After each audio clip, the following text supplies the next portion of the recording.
السلام علیکم ورحمۃ اللہ وبرکاتہ۔ بابا ہمت کریں آپ، ہمیں چھوڑ کر یوں نہیں جا سکتے۔ وہ مسلسل چیخ رہی تھی اور رو رہی تھی۔ وقت تھا جو تیزی سے ہاتھ سے ریت کی مانند پھسلتا جا رہا تھا۔ اس کا بس نہیں چل رہا تھا کہ وہ وقت کو اپنے ہاتھوں میں جگنو کی طرح قید کر لے۔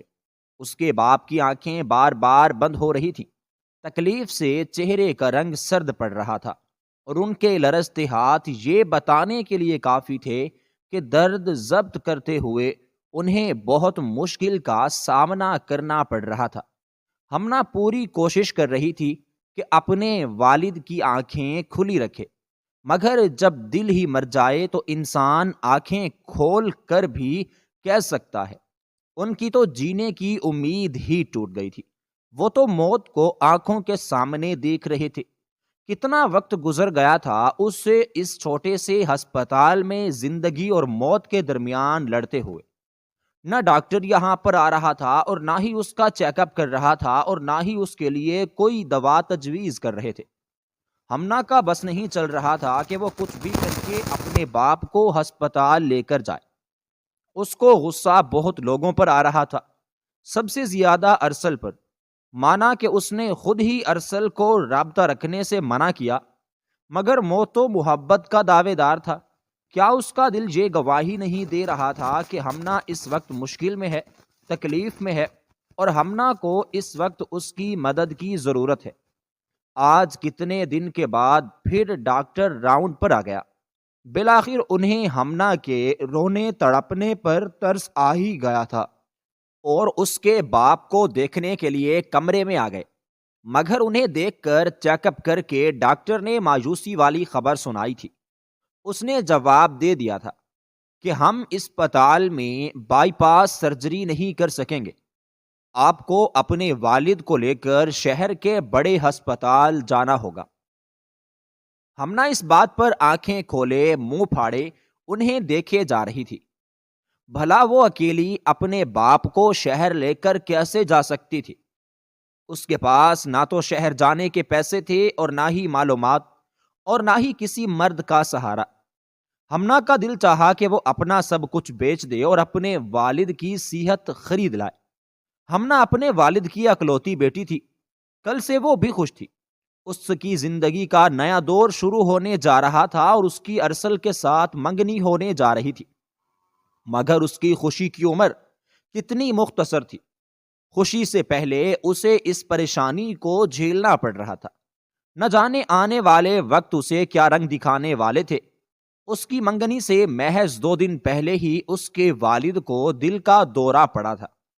ہسپتال کے بستر پر لیٹے اپنے مرتے ہوئے باپ کو دیکھ کر وہ ڈاکٹر کو رحم طلب نظروں سے دیکھنے لگی۔ کیا وہ اس کے باپ کی مدد نہیں کر سکتے؟ مگر ڈاکٹر کی آنکھوں میں بے رحمی اور مطلب پرستی جھلک رہی تھی۔ یہ ہسپتال صرف ان لوگوں کے لیے تھا جن کی جیب بھری ہوئی ہوتی ہے۔ یہ ہسپتال نوابوں کے لیے تھا۔ اس گاؤں میں نواب اور امیر زادے ہی دوا لینے آتے تھے، کیونکہ ڈاکٹرز کو بھی ہوتا تھا کہ ان کی مٹھی گرم کر کے ہی یہاں سے باہر جائیں گے۔ ڈاکٹر بھی جی حضوری میں ان کی تمیداری میں کوئی کسر نہیں رکھتے تھے۔ ہمنا بڑبڑاتے ہوئے ہسپتال کی راہداری سے نکل کر باہر دیکھنے لگی۔ وہاں کوئی گاڑی نہیں تھی کہ اسے شہر لے کر جاتی۔ کرے تو کیا کرے، بغیر کرائے کے اسے کون شہر لے جائے گا اور وہاں جا کر وہ کیا کرے گی؟ تبھی اس کی نظر اپنے گلے میں جھولتی ارسل کی دی ہوئی سونے کی چین پر پڑی۔ ایک مسئلہ تو حل ہو گیا تھا، مگر اب سوال یہ تھا کہ ہسپتال کیسے پہنچے۔ اس نے بھی تہیہ کر لیا کہ وہ اپنے والد کو یہاں اکیلا تڑپتے ہوئے نہیں چھوڑے گی۔ وہ ہسپتال کی عمارت سے باہر نکل کر آ گئی اور اسی وقت ایک بڑی گاڑی گزرتی نظر آئی۔ یقیناً یہ یہاں کے کسی نوابزادے یا رئیس کی تھی، جو کہ غریبوں کو خاطر میں نہ لاتے تھے۔ ان کی مدد تو کرنا دور کی بات تھی، وہ تو انہیں دیکھ کر نفرت سے منہ موڑ لیا کرتے تھے۔ ایک ارسل ہی تھا جس نے کم حیثیت لڑکی کے ساتھ شادی کرنے کا فیصلہ کر لیا۔ اس فیصلے پر اسے اپنے پورے خاندان سے مخالفت کا سامنا کرنا پڑا، مگر کیا کرتا، دل تو ہمنا کے لیے ہی تڑپ رہا تھا۔ ایسے میں ساری دنیا کی مخالفت منہ دے کر بھی اس نے اپنی محبت کو پا لیا تھا۔ ہمنا کو اس وقت اس پر غصہ آ رہا تھا، تبھی تو اس سے مدد لینے کی بجائے اس گاڑی والے کو روکنے لگی تھی۔ قسمت کو آزمانے میں کیا حرج تھا کہ یہی سوچ کر وہ ہمت کر کے بھاگتی ہوئی گاڑی کے سامنے گئی اور ہاتھ ہلا کر اسے روکنے کا اشارہ کرنے لگی۔ گاڑی رکی اور دروازہ کھلا تو ایک اجنبی نوجوان شاندار شخصیت کا مالک باہر نکلا۔ وہ اس علاقے کا نہیں لگتا تھا، اس کا لباس، اس کا شاہانہ انداز پتہ دے رہا تھا کہ وہ کسی اونچے گھرانے کے ہے، مگر گاؤں کے مردوں سے اس کا حلیہ قطع مختلف تھا، کیونکہ اس نے شہری طرز کا لباس زیبتن کیا ہوا تھا۔ ہمنا کو اس وقت اس کی شکل و صورت سے کوئی مطلب نہ تھا، وہ صرف اپنے والد کو بچانے کی فکر میں تھی۔ ایک پل کو سوچ میں پڑ گئی کہ کیا وہ اس سے مدد لے۔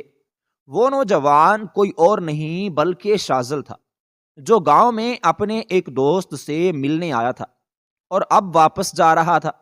وہ ہمنا کو غور سے دیکھ رہا تھا اور وہ دیکھنے میں کم حیثیت گھرانے کی لڑکی لگتی تھی۔ اس کے جسم پر معمولی لباس تھا اور پاؤں میں معمولی جوتے، مگر اس کے چہرے کے نقوش بہت حسین تھے، خاص طور پر اس کی ساحر آنکھیں جو انہیں دیکھے تو گویا انہی میں ڈوب کر رہ جائے۔ اس وقت اس کے چہرے پر ہوائیاں اڑی ہوئی تھیں اور جتنی گھبراہٹ میں وہ مبتلا تھی، اسے دیکھ کر صاف اندازہ ہو رہا تھا کہ لڑکی بہت پریشان ہے اور اس سے مدد کی ضرورت ہے۔ شاذل کے چہرے پر مسکراہٹ آ گئی۔ وہ ایسی ضرورت مند لوگوں کو تو مدد کرتا ہی رہتا تھا، اور اگر ایسی خوبصورت لڑکی کی مدد کی ضرورت ہو تو وہ کبھی انکار کرنے کا سوچ بھی نہیں سکتا تھا۔ کیا بات ہے محترمہ، آپ نے مجھے کیوں روکا؟ نوجوان نے ناگواری سے پوچھا، مگر دل ہی دل میں وہ اس کے حسن کو سراہ رہا تھا۔ میرے والد یہاں ہسپتال میں بیمار ہیں، ان کی ہارٹ سرجری ہونی ہے، جو کہ یہاں ممکن نہیں ہے۔ مجھے ڈر لگ رہا ہے کہ اگر دیر ہو گئی تو میرے بابا کو کچھ ہو جائے گا۔ مجھے انہیں شہر کے ہسپتال لے کر جانا ہے، لیکن میرے پاس کرایہ نہیں ہے۔ ہمنا نے بھرائی ہوئی آواز میں جواب دیا۔ نوجوان کے چہرے پر فکر مندی کے آثار ظاہر ہوئے۔ اچھا تو یہ بات ہے، آئیے میرے ساتھ۔ وہ فوراً ہمنا کے ساتھ اندر گیا۔ جب ہمنا کے والد کے چہرے پر اس کی نظر پڑی تو وہ سوچ میں بھی پڑ گیا کہ یقیناً ہمنا اپنے باپ سے بہت محبت کرتی ہے، تبھی تو ان کے لیے اتنی پریشان ہو رہی ہے۔ اس شخص کی حالت صاف بتا رہی تھی کہ وہ بچ نہیں سکتا اور موت اس سے چند قدم فاصلے پر ہی کھڑی ہے۔ تبھی اس کے ذہن میں ایک عجیب ہی خیال آیا۔ چاہتا تو وہ اسے ہسپتال میں ہی ان کا علاج کروا سکتا تھا۔ ہارٹ سرجری کروانے کے لیے جانتا تھا کہ ڈاکٹر کو محض پیسہ ہی درکار ہوگا، مگر اس کا دماغ تو کچھ اور ہی تانے بانے بن رہا تھا۔ ہمنا کی خوبصورتی نے اسے ٹھٹکنے پر مجبور کر دیا تھا، اس کو الگ انداز میں سوچنے پر مجبور کر دیا تھا۔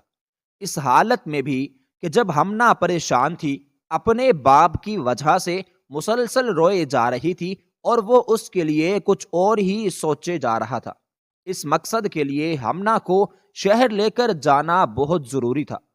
اس نے وارڈ بوائے کو پیسے دے کر اس کے والد کو سٹریچر پر گاڑی تک پہنچانے کا بندوبست کیا۔ ہمنا اپنے والد کا سر گود میں رکھے گاڑی کی پچھلی نشست پر بیٹھ گئی۔ گاڑی اندر سے بھی شاندار نہایت تھی، اس کی مالیت کا اندازہ اچھے سے ہو رہا تھا، اور جب ہمنا گاڑی کے اندر بیٹھی تو اس میں پہلی ہی مسکور کن خوشبو اس کے پورے وجود کو خوشگواریت اتر گئی۔ یہ دھیمی دھیمی خوشبو شاذل کے اعلیٰ ذوق کا پتہ دے رہی تھی۔ اماں بہت پریشان ہو رہی ہوں گی، ان سے تو میں نے بات ہی نہیں کی، اور شاذل وہ پتہ نہیں اس وقت کیا کر رہا ہوگا۔ کیا اسے بابا کے بارے میں نہیں پتا؟ شاذل کے بارے میں سوچ کر اس کے پورے وجود میں جیسے غصے سے شرارے پھوٹ رہے تھے۔ اگر اتنی ہی محبت کرتا تھا تو اسے میری حالت سے بے خبر نہیں رہنا چاہیے تھا۔ وہ تو کہتا تھا کہ تمہارے ماں باپ میرے ماں باپ ہیں، تمہاری مجبوریاں میری مجبوریاں ہیں، اور اب کہاں گئی اس کی مجبوریاں، اس کی محبت؟ اس کی آنکھوں سے آنسو ٹوٹ کر برسنے لگے تھے۔ اور ایک یہ اجنبی تھا جس کے بارے میں کچھ بھی نہیں جانتی تھی میں، کتنا اچھا تھا وہ، بغیر کسی لالچ کے وہ اسے لے کر ہسپتال میں آ گیا۔ وہ اپنے آنسو پہنچتے ہوئے دل ہی دل میں اس کی شکر گزار تھی۔ اس نوجوان کی آنکھوں میں ایک خاص قسم کی چمک تھی، ایک عجیب سا رنگ تھا جنہیں کوئی نام دینے سے ہم نہ قاصر تھی۔ شازل نے گاڑی کو راستے میں کہیں بھی نہ روکا، وہ بھی جیسے جانتا تھا یہ وقت بہت ہی زیادہ نازک ہے، اس کے بابا کی حالت واقعی بہت سنجیدہ تھی اور انہیں بر وقت ہسپتال پہنچانا ضروری تھا، ورنہ کچھ بھی ہو سکتا تھا۔ تیزی سے شہر کے بڑے ہسپتال کی طرف دوڑا دیا۔ ہسپتال میں اس کی جان پہچان تھی۔ ہمنا تو دیکھ کر حیران رہ گئی کہ اسے دیکھ کر ڈاکٹر جس قدر تیزی سے اس کی طرف لپکا تھا، اسے بغل گیر ہو کر حال احوال پوچھنے لگا۔ ہمنا کو اندازہ ہو گیا کہ یہ شخص کوئی معمولی نہیں ہے اور اس کی پہچان کافی دور تک ہے، اور شاید اس کے دوست یا کوئی رشتہ دار ہیں۔ ہمنا نے جب ہسپتال کی طرف نظر دوڑائی تو وہ تو دل ہی دل میں گھبرا کر رہ گئی تھی۔ یہ ہسپتال بہت بڑا تھا اور مہنگا بھی لگ رہا تھا۔ وہ اپنے بابا کا علاج اس ہسپتال میں آخر کیسے کروا سکتی تھی؟ اتنے پیسے کہاں سے لاتی؟ اور اب وہ رونے لگی۔ شازل نے دیکھا تو اسے حوصلہ دیا۔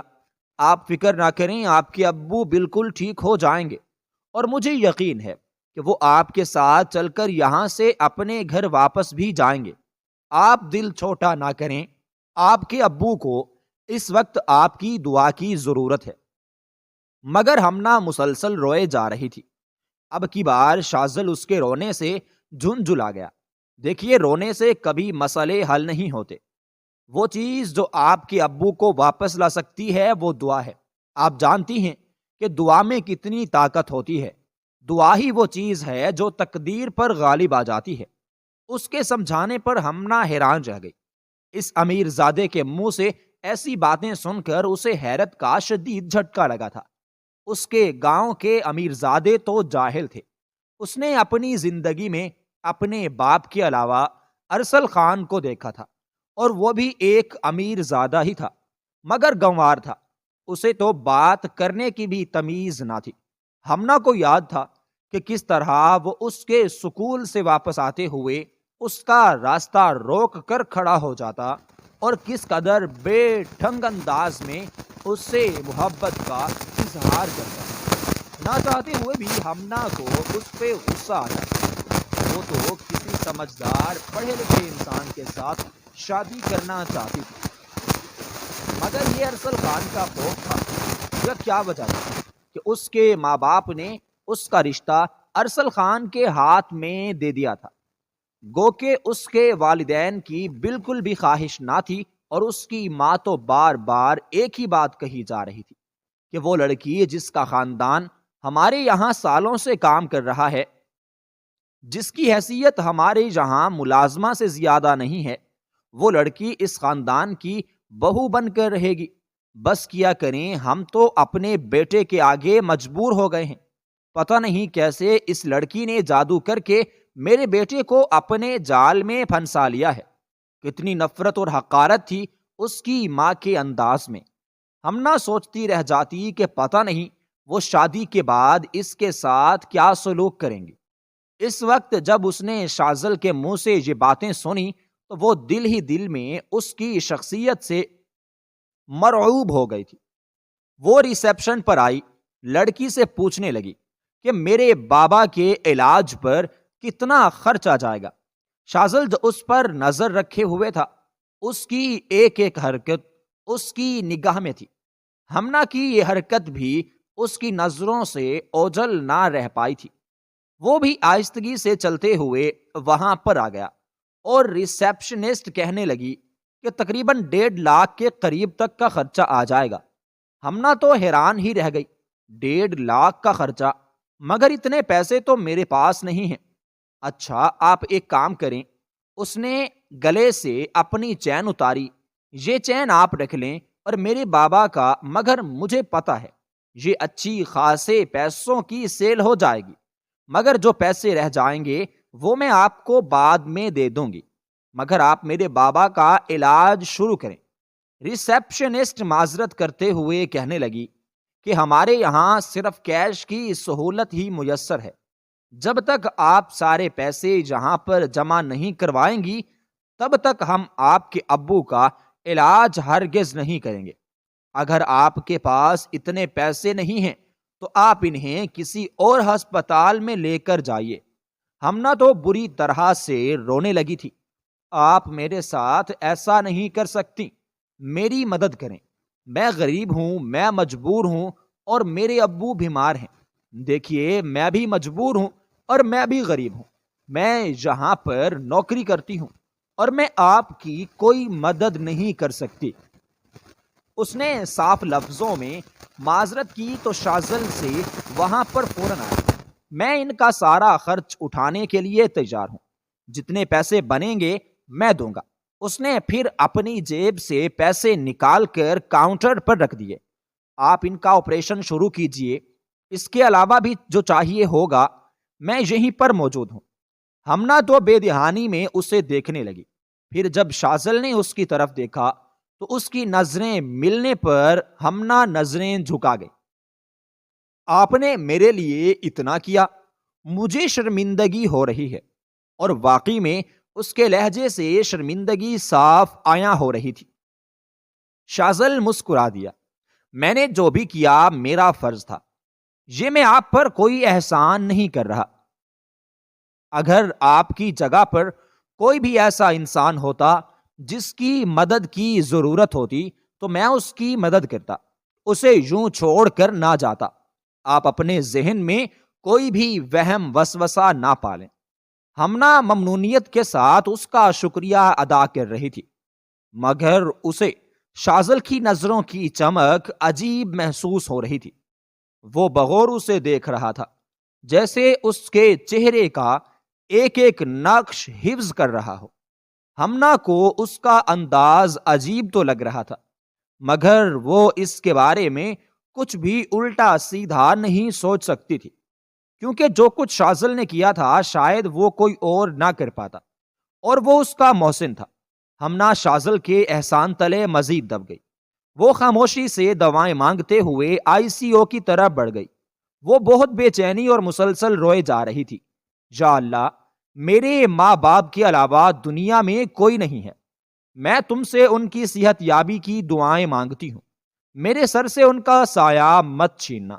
آپ فکر نہ کریں محترمہ، آپ کے والد ٹھیک ہو جائیں گے. ڈاکٹرز نے یقین دہانی کروائی ہے، وہ جلد بہتر ہو جائیں گے انشاءاللہ. شازل نے نرم لہجے میں کہا. ہمنا نے نگاہ اٹھا کر اس کی طرف دیکھا اور دھیرے سے کہا کہ آپ کا شکریہ. آپ نے جو کیا میں زندگی بھر نہیں بولوں گی. آپ نے مجھ پر بہت بڑا احسان کیا ہے جس کا شاید آپ کو خود بھی اندازہ نہیں ہے. شازل ہلکا سا مسکرایا، لیکن اس کے چہرے پر موجود عجیب سی چمک اب بھی واضح تھی. مدد کرنا میری عادت ہے. آپ اکیلی ہیں اور ایسے حالات میں جب آپ پریشان بھی ہیں، آپ کے آس پاس کوئی بھی نہیں ہے جو آپ کی دھارس بنے. ایسے حالات میں بہت مشکل ہو جاتی ہے کہ آپ کو اس وقت جذباتی سہارے کی بہت ضرورت ہے. اگر آپ کو مزید کسی مدد کی ضرورت ہو تو میں یہیں پر ہوں. میرا ضمیر گوارا نہیں کر رہا کہ ایک لڑکی کو مشکل وقت میں اکیلا چھوڑ کر چلا جاؤں. ہمنا نے سر ہلا دیا، لیکن دل ہی دل میں کچھ ہلچل سی تھی. وہ یہ سوچ رہی تھی کہ یہ اجنبی اس کے لیے اتنا کچھ کیوں کر رہا ہے. کیا واقعی اس کی نیت صاف ہے یا اس کے پیچھے کوئی اور مقصد ہے؟ یقیناً وہ ایک اچھا انسان تھا. دنیا میں ہر انسان برا ہی تو نہیں ہوتا. جوں جوں وقت گزرتا جا رہا تھا اور اس کی بے چینی میں اضافہ ہو رہا تھا، وہ بار بار اپنے باپ کے لیے دعائیں مانگ رہی تھی. ایسے وقت میں اس کے پاس اجنبی کے علاوہ کوئی بھی نہ تھا. وہ اجنبی جس کے نام کے علاوہ وہ کچھ بھی نہیں جانتی تھی، مگر وہ زندگی کے سب سے مشکل مرحلے میں اس کے ساتھ کھڑا تھا۔ شاذل ہسپتال کے لابی میں ٹہل رہا تھا اور وہ بار بار اپنے فون پر کالز کر رہا تھا۔ اس کے بھی تو بہت سے کام ہوں گے جو ہمنا کی وجہ سے رہ گئے تھے۔ کتنے وقت سے وہ اس کے ساتھ ہیں۔ کچھ دیر بعد وہ واپس آیا اور ہمنا کے قریب بیٹھ گیا۔ آپ یہاں رات اکیلی نہیں گزار سکتی، میں نے آپ کے لیے کمرہ بک کروا دیا ہے اور آپ جا کر آرام کریں، صبح کی بات صبح کریں گے۔ ہمنا نے فوراً انکار کر دیا، نہیں، میں اپنے والد کو اس حالت میں اکیلا نہیں چھوڑ سکتی، میں یہاں ٹھیک ہوں۔ شاذل نے زبردستی مسکراتے ہوئے کہا، دیکھیے، آپ کو اپنے والد کے لیے مضبوط رہنا ہے، اگر آپ خود کو بیمار کریں گی تو ان کا کیا ہوگا؟ ہمنا خاموش رہی۔ شاذل کے لہجے میں دل سوزی تو تھی، لیکن ساتھ ہی میں ایک عجیب سی ضد بھی۔ میں یہی ٹھہروں گی، آپ کا بہت شکریہ، مگر مجھے کسی اور چیز کی ضرورت نہیں ہے۔ شاذل نے کچھ لمحے اسے دیکھا، پھر سر ہلا کر لابی میں واپس چلا گیا، لیکن اس کے دل میں ایک پلان تیار ہو رہا تھا۔ وہ کسی بھی طرح اس لڑکی کا اعتماد حاصل کرنا چاہتا تھا۔ جس مقصد کے لیے اس نے یہ سب کیا، وہ اس مقصد کو حاصل کیے بغیر رہنے والا نہ تھا۔ تبھی ہمنا نے پھر سے اس کا پکارا۔ شاذل اس کی طرف پوری توجہ سے متوجہ ہو گیا۔ میں آپ کے پیسے لٹا دوں گی، آپ کا یہ احسان میں کبھی نہیں بھول سکتی۔ میری یہ چین بالکل خالص ہے، میں اسے بیچ کر آپ کا قرض ادا کر دوں گی۔ آپ چاہیں تو میری چین لے کر جا سکتے ہیں، لیکن اس کی قیمت کے بارے میں کچھ نہیں کہہ سکتی۔ کوئی کمی بیشی ہو سکتی ہے اور وہ میں بعد میں پوری کر دوں گی۔ اس کے انداز پر شاذل کو ہنسی آ گئی۔ اس چیز کی مجھے ضرورت نہیں ہے۔ ہاں، آپ میرا قرض چکانا چاہیں تو آپ میری آفس میں آ کر ریسیپشن پر پیسے جمع کروا سکتی ہیں۔ شاذل نے اپنی کوٹ سے ایک چھوٹا سا کارڈ نکال کر اسے تھما دیا۔ ہمنا کو اس کا یہ انداز پسند آیا تھا۔ وہ لحاظ رکھنے والا لڑکا تھا، نہ ہی اس نے باقی لڑکیوں کی طرح اسے پیسے رکھنے کا کہا اور نہ ہی کوئی غلط بات کی تھی۔ اگر وہ ہمنا کے بارے میں کچھ الٹا سیدھا سوچ رہا ہوتا تھا تو وہ اسے مزید فری ہو جانے کی کوشش ضرور کرتا، جبکہ یہ تو بغیر ضرورت کے ہمنا سے بات ہی نہیں کر رہا تھا۔ کچھ دیر پہلے جو ہمنا کے دل میں اس کے لیے غلط خیال آ رہے تھے، ہمنا ان پر شرمندہ سی ہو گئی۔ اس پر جیسے یقین سا ہو گیا تھا، جب تک آپ کے ابو کی سرجری ہوتی ہے میں یہیں پر ہوں، اللہ کرے کہ ان کی سرجری کامیاب ہو جائے۔ اگر ایسا نہیں ہوتا، اس صورت میں آپ کو میری ضرورت پڑے گی۔ یہ سن کر ہمنا کی آنکھیں نم ہو گئی تھیں۔ ہمنا کو اپنے باپ کی لمحہ با لمحہ فکر ہو رہی تھی۔ تبھی ڈاکٹر نے ان کو خوشخبری سنائی کہ سرجری کامیاب ہو گئی ہے اور وہ اپنے باپ کو 1-2 دن تک گھر لے جا سکتے ہیں، چاہیں تو ان سے مل بھی سکتی ہیں۔ ہمنا مارے خوشی کے سجدے میں گر گئی۔ اس کا دل چاہا کہ اس نوجوان کو دنیا بھر کی خوشی اور نعمتیں لا کر اس کے قدموں میں رکھ دے۔ زندگی کی سب سے بڑی خوشی سے شاذل نے اسے روشناس کروایا تھا۔ وہ دل میں اسے دعائیں دینے لگی۔ آپ نے میرے لیے بہت کچھ کیا ہے، میں جلد ہی آپ کا قرض لٹانے کے لیے آپ کے پاس آؤں گی۔ اب آپ گھر جا کے آرام کریں، آپ نے میرے لیے بہت زیادہ دقت اٹھائی ہے۔ اس کی بات پر وہ مسکرا دیا اور کہنے لگا، مبارک ہو آپ کو، آپ کے ابو بالکل ٹھیک ہو گئے ہیں۔ اب آپ پریشان نہ ہوں اور اب آپ کو میری ضرورت ہرگز نہیں پڑے گی۔ آپ اپنے گھر سے کسی کو بلا لیجئے تو میں چلتا ہوں، لیکن اگر میری ضرورت ہو تو آپ مجھے کال کر سکتی ہیں، کارڈ میں آپ کو دے چکا ہوں۔ وہ جاتے جاتے واپس پلٹا تھا۔ ہمنا نے اس کی بات پر تائید میں سر ہلا دیا۔ ہمنا نے اپنے گھر میں کال کی تھی۔ جمیلہ بیگم تو اس کی آواز سن کر بری طرح سے بے چین ہو گئی۔ ہمنا، تم کہاں ہو اور کب سے ارسل گھر آیا بیٹھا ہے؟ تمہارے بارے میں پوچھ رہا ہے، تمہیں کال کر رہا ہے، مگر تم کال نہیں اٹھا رہی۔ کہاں ہو تم اور تمہارے ابو؟ تم تو انہیں ہسپتال لے کر گئی تھی، مگر ہسپتال والوں کا تو کہنا ہے کہ تم انہیں لے کر واپس چلی گئی ہو، گھر نہیں آئی ہو۔ تم جانتی ہو کہ ہم سب کتنے پریشان ہو رہے ہیں۔ ہمنا نے روتے ہوئے انہیں ساری بات بتائی تو یہ سن کر وہ بے یقین سی ہو گئی۔ کیسی باتیں کر رہی ہو کہ تمہارے باپ کا آپریشن ہو گیا ہے؟ کون سے ہسپتال میں ہو؟ وہ تو بری طرح سے بے چین ہو گئی۔ ارسل بیٹا، مجھے ہسپتال لے کر چلو، میں ابھی ان سے ملنا چاہتی ہوں۔ اور وہ رونے لگی تھی۔ ارسل کی بھی جھنجھلائی ہوئی آواز سنائی دے رہی تھی۔ اس لڑکی نے ایک بار بھی نہیں سوچا کہ مجھے کال کر کے بتا دے میں کتنا پریشان ہو رہا ہوں۔ اسے ذرا میرا خیال نہیں ہے۔ میں بھی آپ کے ساتھ ابھی چلتا ہوں اور ذرا اس سے بھی میں دو ہاتھ کر لوں۔ ہسپتال آ کر جمیلہ بیگم اپنے شوہر سے مل کر رونے لگی۔ اب جب انہیں اس بات کا یقین ہوا کہ ان کے شوہر بالکل ٹھیک ہو گئے ہیں، ان کا آپریشن کامیاب ہو گیا ہے، تو اب جا کر انہوں نے سکون کا سانس لیا۔ اور پھر ایک بار پھر سے انہیں ہمنا پر غصہ آنے لگا۔ اسے سائیڈ پر لے جا کر کہنے لگیں کہ یہ تم نے کیا حرکت کی ہے؟ جانتی ہو ارسل کتنے غصے میں تھا۔ اسے تو یہ سوچ کر ہی ہول اٹھ رہے تھے کہ تم اکیلی شہر تک چلی گئی، ہمیں بتانا تو دور کی بات، ہم سے پوچھنا بھی نہ چاہا۔ ہمنا انہیں کوئی سخت جواب دینا ہی نہیں چاہتی تھی۔ جب ارسل بھی وہاں پر آ گیا اور ہمنا کو خاموش ہونا پڑا، جمیلہ بیگم پھر سے کمرے میں واپس چلی۔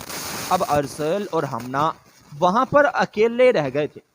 کیوں تم اکیلی شہر میں آئی ہو؟ مجھے بتایا کیوں نہیں تم نے؟ کیا تم اتنی بڑی ہو گئی ہو کہ اکیلے بڑے بڑے فیصلے کرنے لگی ہو؟ ہمنا ٹھیک ہے، غصے سے اسے دیکھنے لگی۔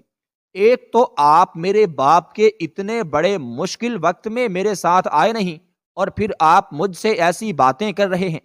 مجھے تمہارے باپ کی صحت سے زیادہ اپنی بیوی کی عزت کی فکر ہے۔ وہ چہرے پر سخت تاثرات سجائے کہنے لگا۔ ہمنا کو اس کی بات پر، اس کی دماغی حالت پر شبہ ہوا۔ میں آپ کی بیوی نہیں ہوں، وہ ایک ایک لفظ کو چباتے ہوئے بولی۔ نہیں، اگر ایک ہفتے تک تو بن جاؤں گی نا میری بیوی، تو اس لیے دوبارہ ایسی بات اپنے ذہن سے نہ نکالنا، اور دوبارہ ایسی کوئی حرکت مت کرنا، ورنہ میں اپنے غصے پر قابو نہیں رکھ پاؤں گا۔ اور مانا کہ میرا دل تمہارے لیے بہت نرم ہے، مگر جب کبھی مجھے غصہ آتا ہے تو میں سب کچھ بھول جاتا ہوں۔ اور رہی بات تمہارے مشکل وقت کی، کیا تم نے مجھے یہ بات بتائی ہے کہ اگر تم نے مجھے بتائی ہوتی تو کیا میں تمہارے ساتھ نہ چلتا؟ تم نے ہی تو مجھے قسم دی ہے کہ میں تم سے بات نہ کیا کروں، تمہارے راستے میں نہ آیا کروں۔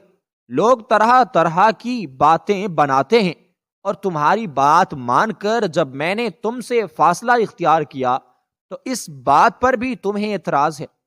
تمہیں چاہیے تھا کہ تم گھر سے نکلنے سے پہلے مجھے ضرور بتاتی، لیکن تم نے کبھی مجھ سے سیدھی بات کرنا مناسب نہیں سمجھا۔ تم مجھے کیا پتا کہ تمہارے گھر میں کیا حالات چل رہے ہیں۔ بس بہت زیادہ باتیں مت بنائیے۔ ایک تو آپ مجھ سے محبت کے دعوے کرتے ہیں، آپ کا کہنا ہے کہ میری ہر مشکل کے بارے میں آپ کو الہام ہو جاتا ہے، تو اس بارے میں آپ کے دل نے آپ کو پیغام کیوں نہیں دیا؟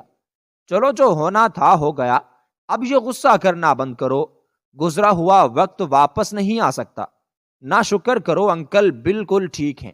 ارسل نے نرمی اختیار کی تو وہ بھی ٹھنڈی سانس لے کر رہ گئی تھی۔ 2 دن ہسپتال والوں نے شکیل صاحب کو یہیں پر رکھنا تھا، اور ہمنا کے پاس صرف 2 دن تھے۔ اس کے بعد وہ گاؤں واپس چلی جاتی۔ کچھ دن کے بعد اس کی شادی ہو جاتی، اور ارسل کے سنگ اس کے گھر میں ہی وہ رخصت ہو جاتی۔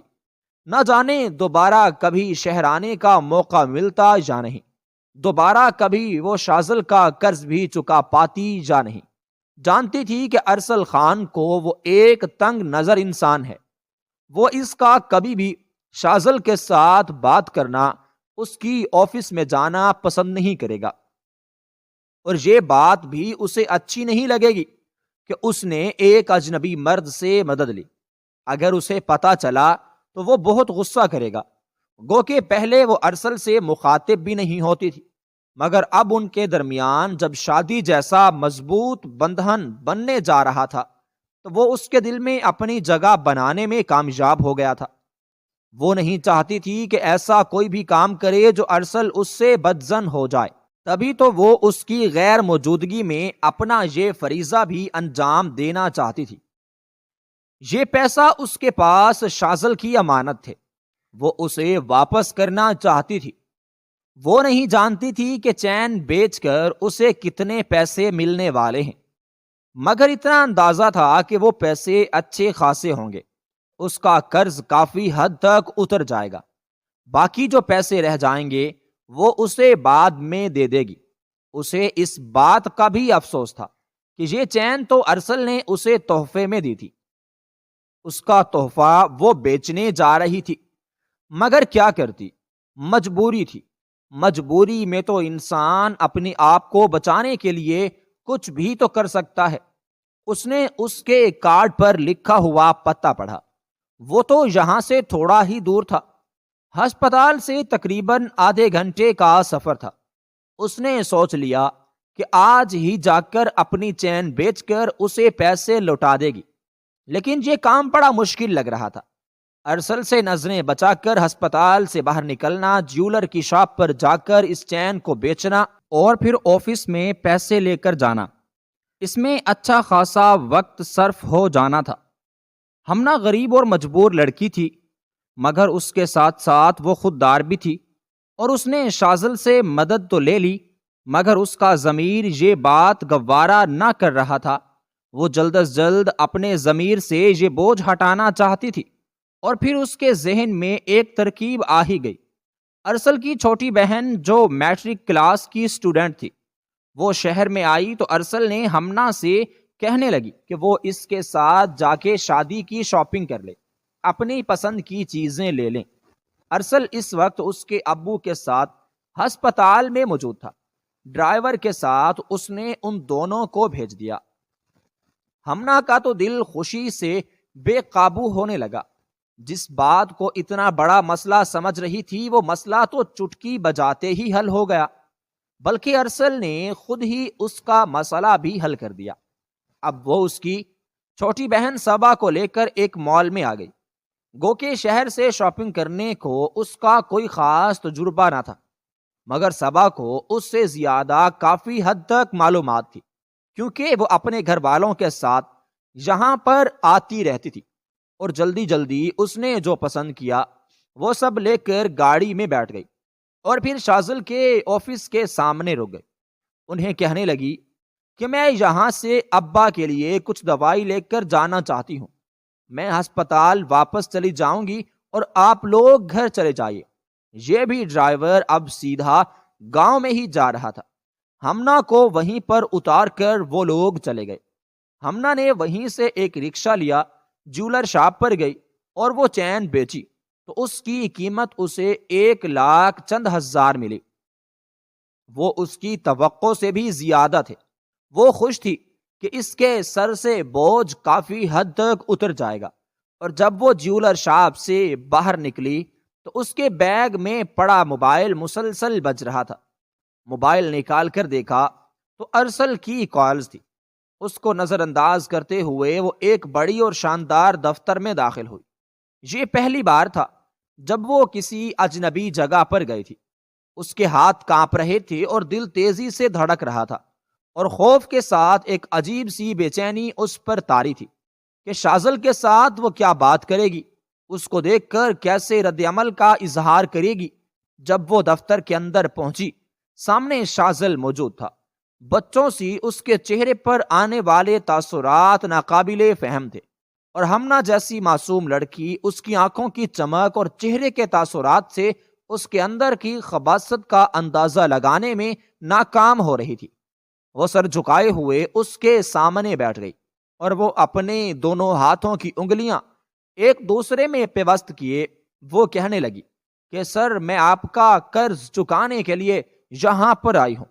وہ مسکراتے ہوئے کہنے لگا کہ ٹھیک ہے، آپ مجھے یہ پیسے واپس کرنا چاہتی ہیں تو کر دیں، ویسے میرے لیے یہ تھوڑے سے پیسے کسی قسم کی کوئی اہمیت نہیں رکھتے، مگر میں آپ کی دل کی تسلی کے لیے یہ لے لیتا ہوں تاکہ آپ کے ضمیر پر کوئی بوجھ نہ رہے، کیونکہ میں جان گیا ہوں کہ آپ بہت خوددار لڑکی ہیں۔ جب تک پیسے مجھے واپس نہ کر دیں آپ چین سے بیٹھنے والوں میں سے نہیں ہیں۔ ہمنا نے اس کی بات پر سر اٹھا کر اسے غور سے دیکھا۔ اتنے تھوڑے سے عرصے میں کتنی اچھی طرح سے جان گیا تھا وہ اسے۔ ہمنا نے کانپتے ہاتھوں کے ساتھ شازل کے سامنے پیسے رکھ دیے۔ شازل نے بے نیازی سے کہا کہ یہ پیسہ آپ ریسیپشن پر جا کر جمع کروا دیجئے گا۔ تب ہمنا نے ہچکچاتے ہوئے کہا یہ رقم کم ہے۔ شازل مسکراتے ہوئے بولا کوئی بات نہیں، آپ میرے ساتھ ایک کپ چائے پی لیں، میں سمجھوں گا کہ آپ نے باقی کی رقم بھی واپس ادا کر دی ہے۔ ہمنا اس کی بات پر تھوڑا سا پریشان ہوئی کیونکہ وہ جلد سے جلد واپس ہسپتال جانا چاہتی تھی۔ وہ ارسل کو کوئی بھی شک نہیں ہونے دینا چاہتی تھی۔ شازل نے بھی اس کی ہچکچاہٹ کو نوٹ کر لیا اور بولا ایک کپ چائے پینے میں زیادہ دیر نہیں لگے گی، میں آپ کا زیادہ وقت نہیں لوں گی، آپ بیٹھ جائیے۔ وہ بالکل بدلے ہوئے انداز میں بولا۔ ہمنا نے جھجکتے ہوئے اس کی بات مانی اور پھر بیٹھ گئی۔ شازل نے چائے منگوائی اور دونوں چائے پینے لگے۔ ہمنا کو چائے کا ذائقہ کچھ عجیب سا لگ رہا تھا اور اسے چکر بھی آ رہے تھے، مگر شازل بالکل نارمل انداز میں اس سے بات کرنے لگا۔ آہستہ آہستہ ہمنا کو اپنا سر بھاری ہونے لگا۔ وہ آہستہ آہستہ بے ہوش ہو گئی۔ جب اس کی آنکھ کھلی تو وہ سوچ میں پڑ گئی کہ وہ کہاں ہے، یہ کون سی جگہ ہے، کتنی دیر لگی تھی اس کی حواس بیدار ہونے میں۔ اب جب اسے بے ہوش ہونے سے پہلے کے مناظر یاد آئے تو یکدم سے اٹھ کر بیٹھ گئی۔ خوف کی ایک شدید لہر اس کے وجود میں سرایت کر کے ہمنا ایک کمرے میں موجود تھی۔ وہ نہیں جانتی تھی اس کی زندگی بھی تاریک ہو گئی تھی اور اس کا مستقبل بھی ایسے ہی اندھیرے میں کھو گیا تھا۔ ایک معمولی سی غلطی نے اسے کہیں کبھی نہیں چھوڑا تھا۔ اس نے فوراً خود کو دیکھا اور ہمنا کو اپنی حالت عجیب سی محسوس ہو رہی تھی۔ لباس بھی اس کا بے ترتیب تھا اور یہ سب غیر معمولی تھا۔ میں کہاں ہوں اور میرے ساتھ کیا ہوا ہے کہ میرے ساتھ کچھ غلط ہوا ہے؟ اس کے قدموں تلے سے زمین نکل گئی اور وہ خوف زدہ سی ہو گئی اور وہ بری طرح سے رونے لگی۔ آنسو اس کے گالوں کو بھگوتے جا رہے تھے۔ وہ جلدی سے کمرے سے باہر نکل کر آئی تو اس کو معلوم ہوا کہ یہ شازل کا کمرہ تھا جو شازل کے آفس میں کھل رہا تھا، مگر وہاں پر کوئی بھی نہیں تھا۔ وہ کمرے سے باہر نکل کر آئی تو سامنے ریسیپشن پر موجود 2-3 لڑکیوں سے پوچھا میں یہاں تک کیسے پہنچی؟ ایک لڑکی نے جواب دیا کہ آپ کو چکر آ گیا تھا، سر کے کہنے پر ہم نے آپ کو کمرے میں آرام کرنے کے لیے لٹا دیا تھا، فکر نہ کریں سب کچھ ٹھیک ہے، مگر میں اس کمرے میں کتنی دیر سے بے ہوش ہوں اور یہ لباس اتنا بے ترتیب کیوں ہوا ہے؟ وہ روتے ہوئے چیخ کر بولی تو اس لڑکی نے زرد تاثرات چہرے پر سجا لی۔ وہ کہنے لگے کہ کچھ بھی نہیں ہوا ایسا جس کی بنا پر آپ شور مچانا شروع کر دیں۔ آپ خاموشی سے یہاں سے جائیے اور آپ ہمارا تماشا مت بنائیے۔ یہ جواب سن کر ہمنا مزید پریشان ہو گئی۔ اس نے خود کو بڑی مشکل سے سنبھالا۔ دل میں کہیں خیال بھی تھا کہ ہو سکتا ہے کہ وہ لڑکی سچ کہہ رہی ہو، مگر کوئی چور تھا جو اس کے دل کے کسی کونے میں جا کر بیٹھ گیا۔ کچھ غلط ہونے کا احساس اسے تو شدت سے ہو رہا تھا۔ دفتر سے باہر نکل کر گاڑی میں بیٹھ گئی اور راستے میں وہ مسلسل یہی سوچتی رہی کہ اس نے شازل جیسے اجنبی پر بھروسہ کیوں کیا۔ وہ اپنی بے بسی اور لاچاری پر خود کو کوس رہی تھی۔ کاش کہ وہ یہ چائے نہ پیتی اور اسے پیسے دے کر واپس چلی جاتی۔ ہسپتال پہنچی تو ارسل اس کا انتظار کر رہا تھا۔ اس کے چہرے پر تشویش تھی اور ارسل نے غصے سے پوچھا کہ تم کہاں تھی؟ کب سے تمہارا انتظار کر رہا ہوں۔ شاپنگ کرنے کے لیے گئی تھی۔ صبا تو ڈرائیور کے ساتھ گھر بھی پہنچ چکی ہے، مگر تم کہاں تھی اور تم میری کال کیوں نہیں اٹھا رہی تھی؟ کب سے پاگلوں کی طرح میں تمہیں کال کر رہا ہوں۔ تمہیں کب ہوش آئے گا ہمنا؟ کب تم اتنی بڑی ہو گئی ہو؟ کیوں تم مجھے اتنا ستاتی ہو؟ ہمنا کچھ بھی نہ بولی، بس میں کسی سے ملنے گئی تھی، وہ دو ٹوک انداز میں کہہ کر وہاں سے جانے لگی۔ جب ارسل اسے بازو سے پکڑ کر روک لیا، مجھے سچ سچ بتاؤ کہ تم کہاں تھی؟ ارسل کو بھی کسی انہونی کا احساس ہو رہا تھا۔ اب ہمنا چلا کر بولی، میں اس انسان کو پیسے لوٹانے گئی تھی جس نے بابا کا آپریشن کروایا تھا اور ان کی مدد کی تھی، بس وہی پیسے اسے واپس کرنے کے لیے گئی تھی۔ اس کے علاوہ میں اور کہیں نہیں گئی، کچھ نہیں کیا میں نے ایسا جو تھا جو مجھ پر شک کر رہے ہو، اتنا چلا رہے ہو۔ ارسل اس وقت غصے بھرے لہجے میں کہا، کس کو لٹانے گئی تھی؟ مجھے کیوں نہیں بتایا؟ ارسل کے لہجے میں شک آیا تھا۔ مجھے کچھ سمجھ نہیں آ رہا تھا۔ بابا کی حالت دیکھ کر پریشان ہو گئی تھی، اور مجھے جو سمجھ آ گیا وہ میں نے کیا۔ میں نے اس اجنبی کی مدد لی، اور ہمنا جو اتنی دیر سے پریشانی میں جھول رہی تھی اب اس کے سوال کا جواب دینے لگی۔ وہ بری طرح سے رونے لگی، اور پھر اس نے ساری بات ارسل کو بتائی کہ کس طرح سے وہ اجنبی اسے ہسپتال لے کر آیا اور بابا کے علاج کے لیے پیسے دیے تھے۔ اس نے چائے کے بعد بے ہوش ہونے والی بات ارسل سے چھپا لی۔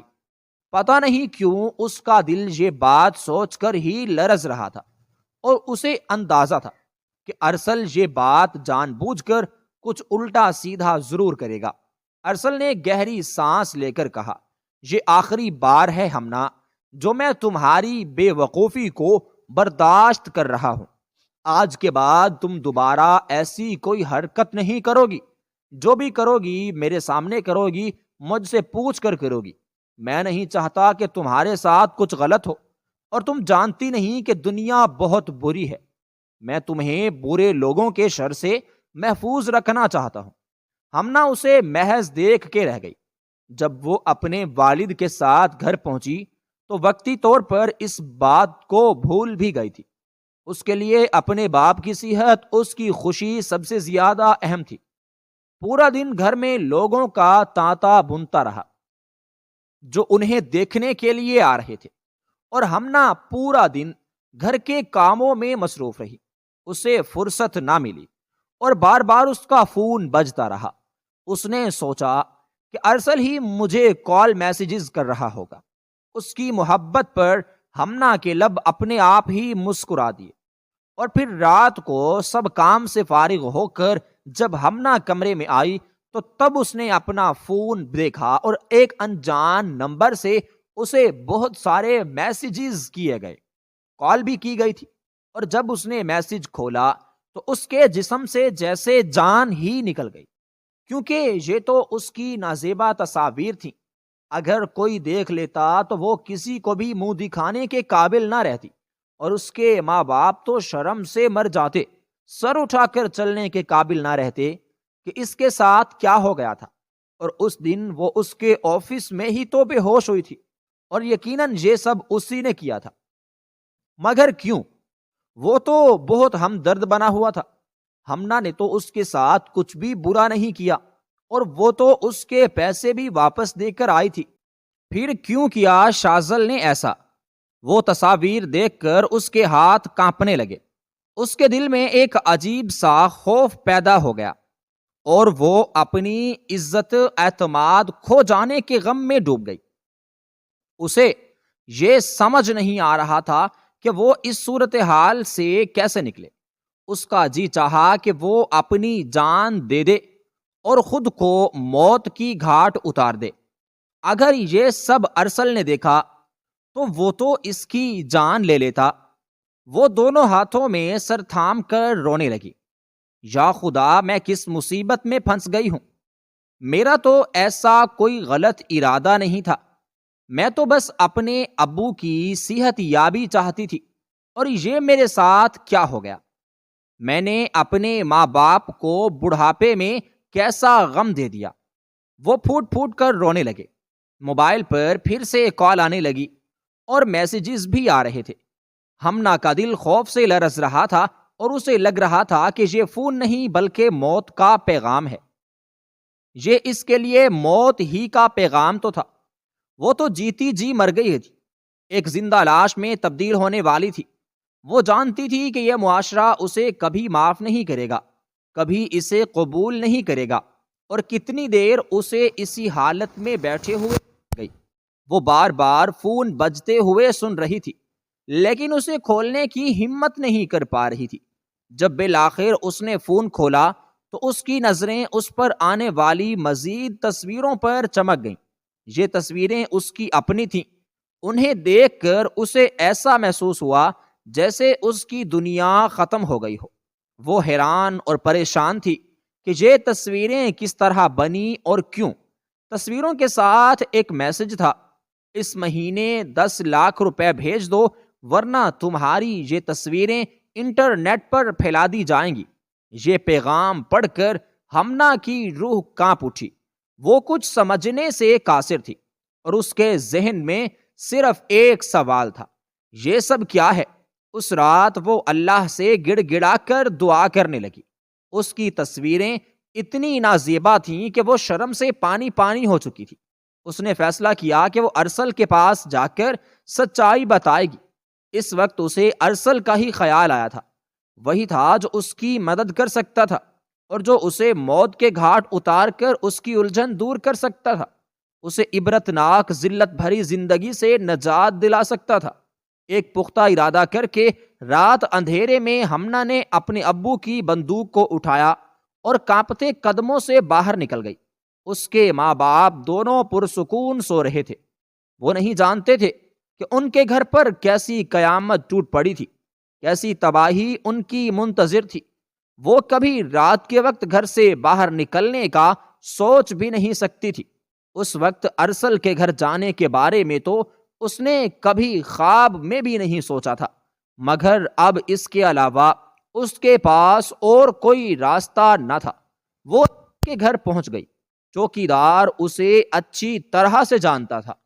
اسے اس وقت دیکھ کر حیران رہ گیا۔ بی بی جی، آپ یہاں؟ ارسل کہاں ہے؟ ہمنا نے سوال کیا۔ ارسل چھت پر بیٹھا سگریٹ پی رہا تھا۔ وہ ہمنا کے بارے میں ہی سوچ رہا تھا اور اس کے لبوں پر مسکراہٹ پھیلی تھی۔ جلد وہ اس کی زندگی میں شامل ہونے والی تھی، مگر اب جب اس کی نظر ہمنا پر پڑی تو وہ حیران رہ گیا تھا۔ تم اس وقت یہاں پر؟ ہمنا اسے ہمیشہ اسی طرح حیران کر دیا کرتی تھی۔ اس کے سامنے آ کر کھڑی ہو گئی۔ تم مجھے اپنے ہاتھوں سے مار دو کیونکہ میں تمہارے لیے خوشی کا باعث نہیں بن سکتی۔ میں کبھی بھی تمہارے ایمان کی تکمیل نہیں کر سکتی۔ تمہیں وہ خوشی نہیں دے سکتی جو تم چاہتے ہو۔ کہ تم کیا کر رہے ہو؟ اگر تو میری محبت کا امتحان دے رہی ہو اور اگر تو مجھے آزما رہی ہو تو تم ایک بے وقوفی کر رہی ہو۔ ہمنا یہ ساری باتیں پھوٹ پھوٹ کر رو پڑی۔ میں سچ کہہ رہی ہوں، مجھے نہیں پتا کہ میرے ساتھ کیا ہوا ہے، مگر میں اتنا جانتی ہوں کہ میں تمہارے قابل نہیں رہی۔ ارسل کی آنکھوں میں جیسے خون اتر آیا۔ 2 دن بعد میرا تمہارے ساتھ نکاح ہے۔ میں تمہیں اپنی زندگی میں شامل کرنے والا ہوں، دلہن بنا کر اس گھر میں لانے والا ہوں۔ تم مجھے یہ خوشخبری سنا رہی ہو کہ تم میرے ساتھ شادی نہیں کر سکتی کیونکہ تم اس قابل نہیں رہی۔ وہ بری طرح سے دھاڑنے لگا۔ آنکھوں میں گویا اس کے خون اترا ہوا تھا، جبکہ ہمنا بھی بری طرح سے روئے جا رہی تھی۔ یہ سب جو کچھ بھی ہوا انجانے میں ہوا ہے، اور میں نے دانستہ ایسا کچھ بھی نہیں کیا۔ میں سوچ بھی نہیں سکتی تھی کہ میرے ساتھ کبھی ایسا بھی ہو سکتا ہے۔ ہمنا آنکھوں میں آنسو لیے بولی، میں نے اپنے ابو کی بیماری کے خوف میں وہ قدم اٹھایا جس نے مجھے کہیں کا نہیں چھوڑا، اور میں نہیں جانتی کہ میں اب بھی تمہارے قابل ہوں یا نہیں۔ ارسل ہمنا کو تسلی دیتے ہوئے کہا مجھے سب کچھ بتاؤ، میں کچھ نہیں بولوں گا، مجھے کچھ سمجھ نہیں آ رہا۔ ہمنا نے ایک گہری سانس ہوا کے سپرد کی تھی، اسے ساری بات بتا دی کہ کس طرح شازل نے اسے اپنی جنگل میں پھنسایا تھا، اور یہ سن کر ارسل کے دماغ کی رگیں تن گئیں۔ غصہ اس کی آنکھوں سے بالکل چھلک رہا تھا۔ تمہاری اس غلطی سے جو کچھ ہوا میں اسے ٹھیک کروں گا، تم اپنا فون مجھے دو، میں خود اس بندے سے جا کر بات کرتا ہوں۔ ارے میں جاننا چاہتا ہوں کہ اس کا کیا کہنا ہے، وہ کیا چاہتا ہے۔ ارسل نے فون لے کر تصاویر اور میسیجز کو غور سے دیکھا۔ غصے سے اس کی آنکھیں لہو رنگ ہو گئیں۔ اس نے کہا کہ یہ جو بھی ہے میں اسے زندہ نہیں چھوڑوں گا۔ ارسل نے ہمنا کو یقین دلایا کہ وہ اس مسئلے کو حل کرے گا، اور اس نے ہمنا سے کہا کہ وہ شازل سے خود ملے اور اس سے بات کریں تاکہ حقیقت سامنے اس کے۔ ارسل کے دماغ میں کچھ چل رہا تھا۔ میری بات سنو ہمنا، جو میں تم سے کہوں گا وہ تم غور سے سنو۔ تم یہ بات کسی کو بھی نہیں بتاؤ گی، سب کو یہی کہنا کہ تم میرے ساتھ شاپنگ کرنے کے لیے گئی ہو اور شہر جا رہی ہو۔ اس بات پر بھلا کسی کو کیا اعتراض ہو سکتا تھا؟ ہمنا کے ماں باپ تو ارسل کو بہت پسند کرتے تھے، اور 2 دن کے بعد ان کا نکاح تھا، وہ کیوں کر اسے جانے سے روک سکتے تھے؟ اگلے دن ارسل نے ہمنا کو برقع پہنایا اور دونوں شازل کے بتائے ہوئے پتے پر پہنچ گئے۔ وہ ایک ہوٹل کا کمرہ تھا جہاں شازل اور اس کا ایک دوست پہلے سے موجود تھے۔ ایک طرف ارسل تھا جو غصے سے کھول رہا تھا، جبکہ دوسری طرف شازل تھا جو خوشی سے سرشار تھا۔ تم مانتے ہو نا میری سمجھداری کو؟ تھوڑا سا پیسہ خرچ کر کے میں نے کیسی مچھلی کو پھنسا لیا۔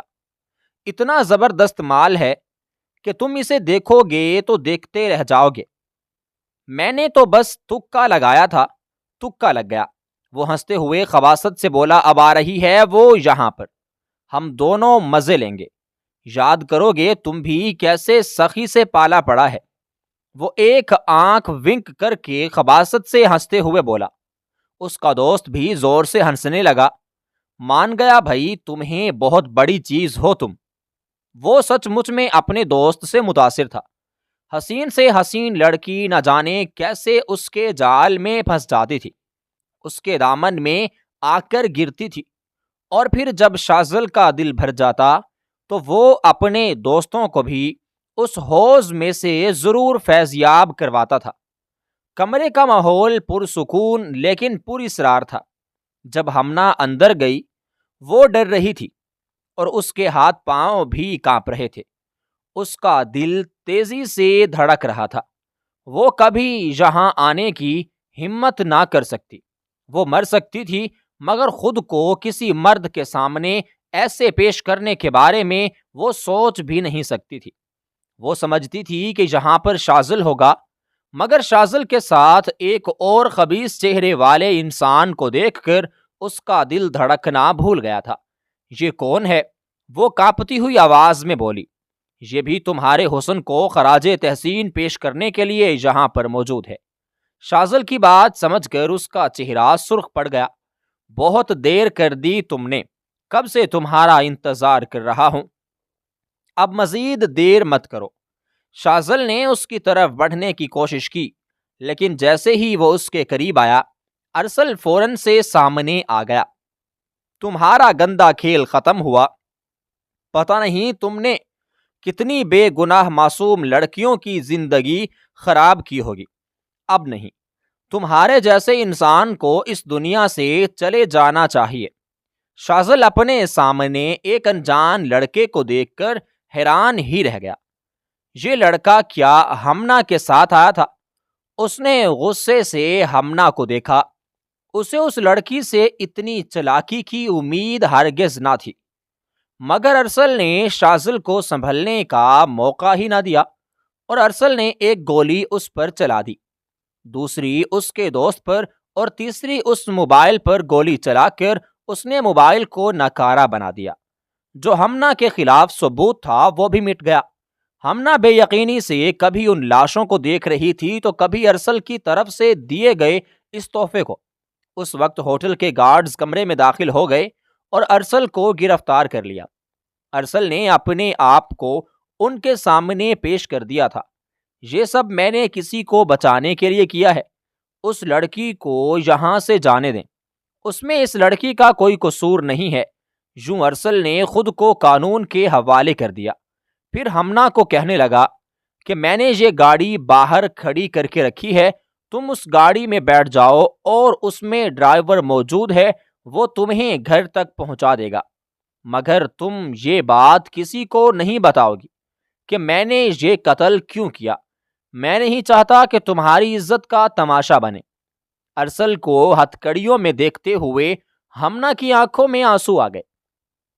ارسل محبت بھری نظروں سے اسے دیکھتے ہوئے بولا، میں نے تمہاری عزت کے لیے یہ سب کیا ہے، مجھے فخر ہے کہ میں تمہیں بچا سکا۔ ہمنا کے لیے یہ سب ایک خواب جیسا تھا اور وہ ایک مشکل سے نکلی تھی، لیکن اب دوسری مشکل میں پھنس گئی تھی۔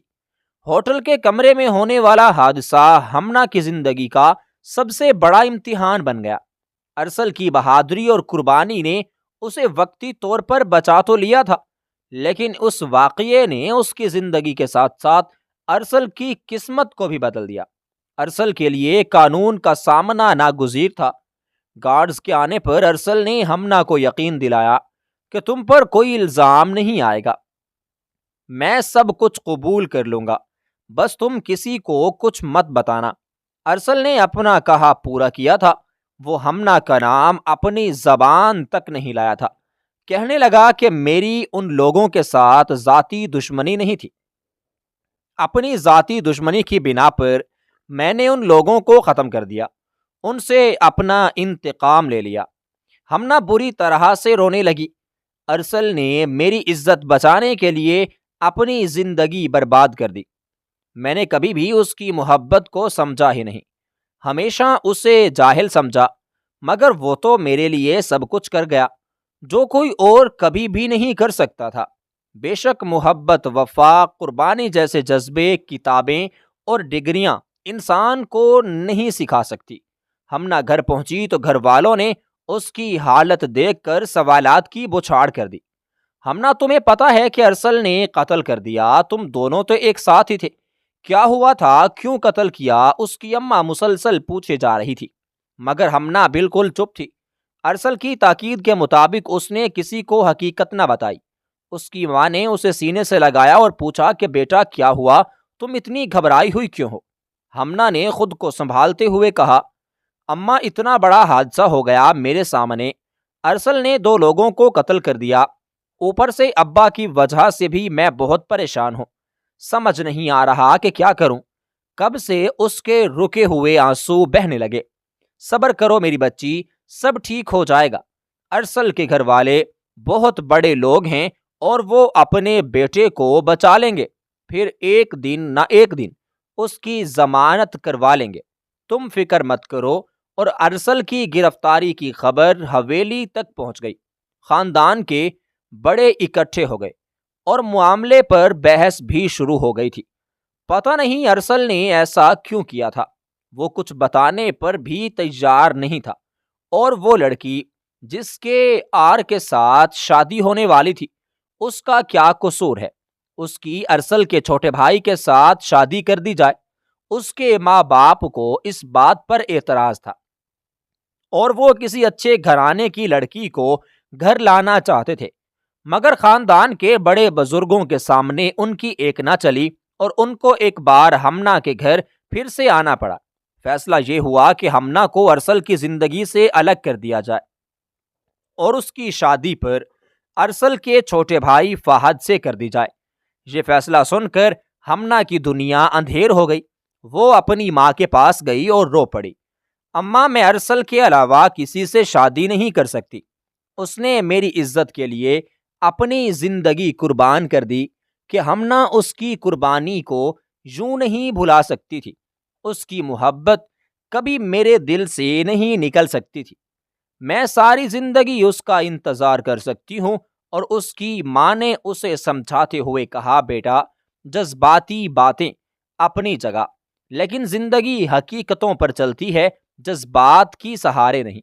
اور ارسل اب اس حالت میں نہیں کہ تمہیں سہارے دے سکے، تمہیں یہ شادی کرنی ہوگی، چاہے تمہارا دل مانے یا نہ مانے۔ گاؤں کی یہی روایت ہے، اگر ہم تمہارا رشتہ فہد کو دے دیں، اسے انکار کر دیں گے تو ہم برے بنیں گے، پنچایت کا فیصلہ ہمیں ماننا ہوگا۔ اور ہمنا کے دل میں مسلسل پچھتاوا تھا، وہ اس کے لیے اپنی محبت کو قبول کر چکی تھی، لیکن حالات نے اسے مجبور کر دیا۔ شادی کے دن قریب آ رہے تھے اور ہمنا خود کو ایک مجرم کی طرح محسوس کر رہی تھی، کاش وہ یہ غلطی نہ کرتی تو آج ایسا نہ ہوتا۔ دوسری طرف جیل میں موجود ارسل کو یہ خبر ملی کہ ہمنا کی شادی اس کے چھوٹے بھائی سے ہو رہی ہے۔ اس کا دل ٹوٹ گیا، لیکن وہ جانتا تھا کہ یہ سب حالات کی مجبوری ہے۔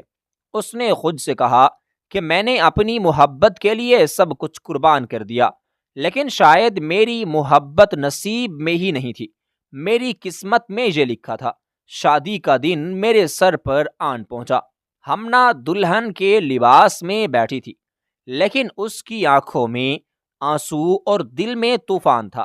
وہ سوچ رہی تھی کہ میں نے اپنی محبت، اپنی زندگی، سب کچھ کھو دیا۔ کاش میں پہلے ارسل پر بھروسہ کر لیتی، کاش کہ میں اپنی غلطیوں کو سدھار سکتی، ارسل کو بتا دیتی کہ ابا کی طبیعت ٹھیک نہیں ہو رہی۔ اگر اپنی انا کو جھکا دیتی تو آج یہ دن نہ دیکھنا پڑتا۔ جب نکاح کا وقت آیا تو ہمنا کی آنکھوں کے سامنے ارسل کا چہرہ آ گیا۔ وہ اپنی قسمت پر رو رہی تھی، لیکن خاموشی سے نکاح کے الفاظ دہرا دی۔ اجلا عروسی میں بیٹھے ہوئے بھی اس کا دل خون کے آنسو رو رہا تھا۔ یہ سب تو ارسل کے لیے اس نے سوچ رکھا تھا، مگر قسمت کے ستم ظرفی محض اس کے نصیب میں لکھ دی گئی۔ اس نے ہمنا کی دلجوئی کرنے کی ہر ممکن کوشش کی، اس کے دل میں محبت پیدا کرنے کے لیے وہ سب کچھ کرتا رہا جو ہمنا کو پسند تھا۔ ہمنا بھی بظاہر زندگی کو قبول کر چکی تھی، مگر دل میں پچھتاووں کے ناگ تھے جو ہر وقت اسے ڈستے رہتے تھے۔ جب اسے پتا چلا کہ ارسل کو عمر قید کی سزا ہوئی ہے اور اب ساری زندگی وہ جیل کی سلاخوں کے پیچھے رہے گا، تو ایک بار پھر سے وہ پھوٹ پھوٹ کا رو پڑی۔ اپنی اور ارسل کی برباد زندگی میں اس کی بے وقوفی کا ہی تو ہاتھ تھا، اور یہ احساس ساری زندگی اس کے ساتھ رہنے والا تھا۔